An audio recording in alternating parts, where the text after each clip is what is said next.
Hello আমার প্রিয় বাংলাভাষী বাঙালি বন্ধুরা, বাংলাপ্রেমী বন্ধুরা এবং আমার দেশপ্রেমী ভাইরা বন্ধুরা, আমাদের ভারতের পরিস্থিতি আজকের দিনে যে ভয়ানক পরিস্থিতি, আমাদের পশ্চিমবাংলার এবং ভারতবর্ষের বিভিন্ন রাজ্যের যে পরিস্থিতি, আমাদের আগামী প্রজন্ম, যে সমস্ত স্টুডেন্টরা, ছাত্ররা যারা পড়াশোনা করে ভবিষ্যতে যারা দেশের জন্য কিছু করতে চায়, নিজেদের ভবিষ্যৎ তৈরি করতে চায়, তাদেরকে যে পরিমাণে অন্যায় অত্যাচার তাদের উপর করা হচ্ছে, মারা হচ্ছে, পিটা হচ্ছে, বাঁশের মধ্যে, ডান্ডার মধ্যে পেরেক জাতীয় জিনিস এবং বিভিন্নভাবে অন্যায় অত্যাচার করছে, এই সমস্ত দেখার পরে অন্তরে বড় কষ্ট হচ্ছে।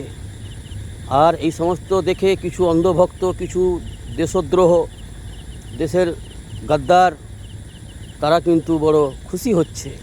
তো আগামীতে ওরা পরিণতিও দেখবে চোখে, অতি শীঘ্রই ওরা এই অন্যায়ের, এই ব্যভিচারের পরিণতি ওরা চোখেই দেখবে। তো আমি বলবো, যেটা হচ্ছে আমাদের সমাজে, আমাদের দেশে, আমাদের রাজ্যে বড় ভয়ানক, বড় খারাপ হচ্ছে, ভালো জিনিস মোটেই হচ্ছে না। অন্যায় অপরাধ বন্ধ করা হোক এবং এই দেশকে, আমাদের প্রিয় ভালোবাসার দেশ, অন্তরের অন্তঃস্থল থেকে আমরা দেশকে ভালোবাসি, আমাদের রাজ্যকে ভালোবাসি, আমার এই শান্তিপ্রিয় দেশকে, রাজ্যকে বাঁচানোর জন্য এই গুন্ডা বাহিনীদের বিরুদ্ধে আমাদেরকে পথে নামতে হবে, এগিয়ে আসতে হবে এবং আমাদের আগামী প্রজন্মকে বাঁচানোর জন্য আমাদেরকে অন্যায়ের বিরুদ্ধে লড়তে হবে, বলতে হবে, চেষ্টা করতে হবে। সেই জন্য বন্ধুরা, আর শুয়ে থাকলে হবে না, আর চুপ থাকলে হবে না, অন্যায়ের বিরুদ্ধে বলুন এবং নিজেদের হক নিজেরা কেড়ে নিতে শিখুন। জি, আমাদের দেশকে বাঁচাতেই হবে আমাদেরকে এই গুন্ডা বাহিনীদের হাত থেকে। আজ আমাদের দেশে গুন্ডা রাজ চলছে,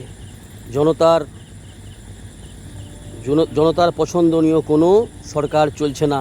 আর যদি তাই হতো তাহলে ভারতের ইয়াং জেনারেশন এবং লেখাপড়া সব শিক্ষিত স্টুডেন্টদের উপরে এমনভাবে অন্যায় অত্যাচার হতো না। সেহেতু আমাদের সমাজকে বাঁচানোর জন্য, আমাদের দেশকে বাঁচানোর জন্য প্রত্যেক দেশবাসীকে, দেশপ্রেমী ভাই বোনেদেরকে আসতে হবে, নামতে হবে পথে। অন্যায়ের বিরুদ্ধে, ন্যায়ের জন্য লড়ার চিন্তা চেতনা নিয়ে আমাদেরকে পথে আসতে হবে।